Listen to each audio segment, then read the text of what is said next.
നമസ്കാരം. 27 നക്ഷത്രങ്ങളിൽ ആദ്യത്തെ നക്ഷത്രമായ അശ്വതി നക്ഷത്രത്തിന്റെ സ്ത്രീയും പുരുഷനും സ്വഭാവ മഹിമകൾ, ഓരോ നക്ഷത്രത്തിൽ ജനിക്കുന്ന ആളുകൾക്കും പൊതുവായിട്ടുള്ള സ്വഭാവങ്ങളുണ്ട്. ഇപ്പം നമ്മൾ വിചാരിക്കും നമ്മളുടെ സ്വഭാവം നമ്മളുടെ മാത്രം പ്രത്യേകതയാണ്. അങ്ങനെയല്ല, ഓരോ നക്ഷത്രക്കാർക്കും അവരവരുടേതായിട്ടുള്ള ചില സ്വഭാവ സവിശേഷതകളുണ്ട് ഓരോ നക്ഷത്രത്തിനും. പ്രത്യേകിച്ച് അശ്വതി നക്ഷത്രക്കാർക്ക് അവർക്ക് പൊതുവെ ആരോഗ്യമുള്ളവരായിരിക്കും.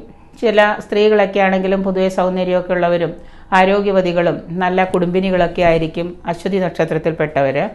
ബുദ്ധി സാമർഥ്യവും കഴിവും ഇവർക്ക് നല്ലതുപോലെ ഉണ്ടാകുന്ന ഒരു നക്ഷത്രക്കാരാണ് അശ്വതി. ഗംഭീരമായ മുഖം, വലിയ നെറ്റി, നീണ്ട മൂക്ക്, ഇതൊക്കെ ഈ അശ്വതി നക്ഷത്രക്കാരുടെ, പുരുഷനാണെങ്കിൽ സ്ത്രീയാണെങ്കിലും അവരുടെ പ്രത്യേകതകളാണ്. തീരുമാനങ്ങളൊക്കെ എടുക്കാൻ അല്പസമയം വേണ്ടി വരുമെന്നുള്ളതാണ്. ഇവർക്ക് എന്തെങ്കിലും ഒരു കാര്യം പറഞ്ഞാൽ അത് അങ്ങനെ ചെയ്യണോ വേണ്ടയോ എന്നുള്ള തീരുമാനം എടുക്കാനൊക്കെ കുറച്ച് സമയം, മറുപടി പറയാനൊക്കെ കുറച്ച് സമയം എടുക്കും. എന്ത് ത്യാഗം ചെയ്യാനും അവർ മടിക്കില്ല. സ്നേഹിക്കുന്നവർക്കൊക്കെ വേണ്ടി എന്ത് ത്യാഗം ചെയ്യാനും മടിക്കാറില്ല. പ്രതികൂല സാഹചര്യങ്ങളിൽ സമചിത്തത പാലിച്ച് പതുക്കെ സാവകാശം, വളരെ പെട്ടെന്ന് ക്ഷോഭിക്കാതെ അത് സാവകാശം അതിനെ ഒരു സമാധാനത്തോടു കൂടി നേരിടാനൊക്കെ ഉള്ള ഒരു കഴിവ് പ്രത്യേകിച്ച് ഇവർക്കുണ്ട്. സാഹിത്യത്തിലോ സംഗീതത്തിലോ ഒക്കെ പാട്ട് പാടാനോ ഒക്കെ എന്തെങ്കിലും ഒരു കഴിവുകളൊക്കെ ഇവർക്കുണ്ടാകാം. ആശങ്കയും ആകുല ചിന്തയും മനസ്സിനെ അലട്ടിക്കൊണ്ടിരിക്കുന്ന ഒരു നക്ഷത്രക്കാരാണ് അശ്വതി നക്ഷത്രക്കാർ. സാമ്പത്തിക ചെലവ് നിയന്ത്രിക്കാനൊക്കെ ശ്രമിച്ചാലും നിയന്ത്രിക്കണം എന്നൊക്കെ വിചാരിച്ചാലും നടക്കില്ല. കിട്ടുമ്പോൾ അത് കിട്ടുന്ന പോലെ ചെലവാക്കുന്നൊരു രൂപവും ഭാവവും ഒക്കെയാണ് അവരുടേത്. ഉദര രോഗങ്ങൾ, വാദം, ഹൃദയ സംബന്ധമായിട്ടുള്ള അസുഖങ്ങളൊക്കെ ഇവർക്ക് പിടിപെടാം. ഒരു മധ്യപ്രായം കഴിഞ്ഞാൽ ഈ രോഗങ്ങളൊക്കെ അവർ നിരന്തരമായിട്ട് പിടിപെടാറുണ്ട്, അലട്ടുന്നതാണ്. അശ്വതി നക്ഷത്രത്തിൽ ജനിച്ച സ്ത്രീകൾക്ക് ഉള്ള പ്രത്യേകത എന്താണെന്ന് വെച്ച് കഴിഞ്ഞാൽ പൊതുവെ ഇവർ സൗന്ദര്യാത്മകമായിട്ട് ധനസ്ഥിതിയും കണ്ണിനും കൗതുകത്തെ ജനിപ്പിക്കുന്ന ഒരാകൃതിയും സുഖപുഷ്ടി, ശുചിത്വം, ഗുരുഭക്തി, ഭർത്തൃഭക്തി ഇതൊക്കെ ഉള്ള ഒരു സ്ത്രീകളായിരിക്കും ഈ അശ്വതി നക്ഷത്രത്തിൽപ്പെട്ട സ്ത്രീകൾ. മാതാപിതാക്കളിൽ ആരെങ്കിലും നിന്നൊരു പ്രയോജനവും, മാതാവോ പിതാവോ, മിക്കവാറും പിതാവിൽ നിന്നൊക്കെ ഇവർക്കൊരു പ്രയോജനവും കിട്ടാത്തൊരു നക്ഷത്രക്കാരാണ് അശ്വതി നക്ഷത്രക്കാർ. ഭരണി നക്ഷത്രത്തിൻ്റെ പൊതു സ്വഭാവവും രൂപവും നമുക്ക് നോക്കാം. ഈ രണ്ടാമത്തെ നക്ഷത്രമായി നക്ഷത്രക്കാർക്ക് മറ്റുള്ളവരുടെ കാര്യത്തിൽ പൊതുവെ അധികം ഇടപെടാത്തവരായി കാണാറുണ്ട്. സ്വന്തം കാര്യം നോക്കുക, അത് ഭംഗിയായിട്ട് നടത്തുക എന്നുള്ളതാണ് ഈ നക്ഷത്രക്കാരുടെ ഒരു പ്രത്യേകത. സ്വന്തം അഭിപ്രായത്തിൽ ഇവർ ഉറച്ചു നിൽക്കുന്നതാണ്.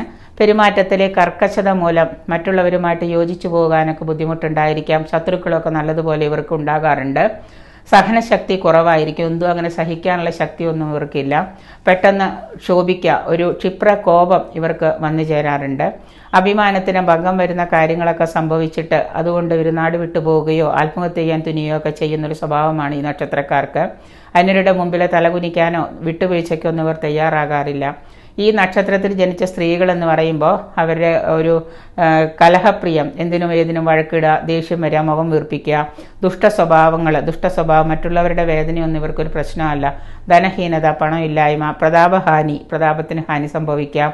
കുൽസിത വസ്ത്രങ്ങൾ, അതായത് ഒരു വിധത്തിലും നമുക്ക് ചേരാൻ പറ്റാത്ത രീതിയിലുള്ള ചില വസ്ത്രങ്ങളൊക്കെ ധരിച്ച് ഇങ്ങനെ ഫ്രീ ആയിട്ട് അലോസരപ്പെടുന്ന വസ്ത്രങ്ങളൊക്കെ ധരിച്ച് നടക്കുക, ഇങ്ങനെയൊക്കെയുള്ളവരായിരിക്കും സ്ത്രീകൾ. ചിലതിൽ നിന്ന് ചില ആളുകളുടെ ചില ജന്മ സമയം അനുസരിച്ച് ചില ആളുകളുടെ ചില സ്വഭാവങ്ങളിൽ മാത്രം മാറ്റം വരുന്നു എന്നുള്ളതാണ് ഭരണി നക്ഷത്രക്കാരുടെ പൊതുവായിട്ടുള്ള സ്വഭാവം. പൊതുവെ ധന സമ്പാദനത്തിൽ ഒരു പിന്നോക്കം നിൽക്കുന്നൊരു നക്ഷത്രമാണ് ഈ നക്ഷത്രക്കാർ. കാർത്തിക നക്ഷത്രക്കാരുടെ പൊതു സ്വഭാവവും അവർ അറിഞ്ഞിരിക്കേണ്ട കാര്യങ്ങളും.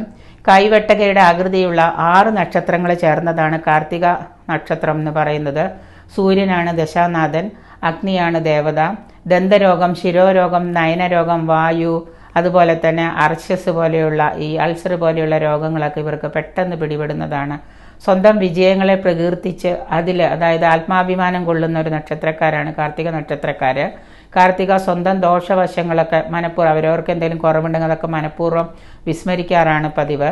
മറ്റുള്ളവരുടെ ലഭിക്കുന്ന പേരും പ്രശസ്തിയും ഒക്കെ ഇവരെ തൃപ്തിപ്പെടുത്താറില്ല. ആരെങ്കിലും സഹായിച്ചിട്ട് ഇവർക്ക് എന്തെങ്കിലും പേരും പ്രശസ്തിയൊക്കെ കിട്ടി അതൊന്നും അവർക്ക് തൃപ്തി വരില്ല. അവർ സ്വന്തമായിട്ട് ചെയ്ത് കിട്ടിയെന്ന് പറയുന്നതിലാണ് അവർ ആത്മാഭിമാനം കൊള്ളുന്നൊരു നക്ഷത്രക്കാരാണ്. അധികാരത്തിൻ്റെ ഉന്നതങ്ങളിലൊക്കെ ഇവർ ശോഭിക്കുന്നതാണ്. അധികാരമൊക്കെ കിട്ടിക്കഴിഞ്ഞാൽ ഇവർക്ക് ശോഭിക്കാവുന്ന രീതിയിലൊക്കെ കാർത്തിക കീർത്തി കേൾക്കുന്നു പറയുന്ന പോലെയുള്ള രീതിയിൽ ഇവർ ശോഭിക്കുന്നതാണ്.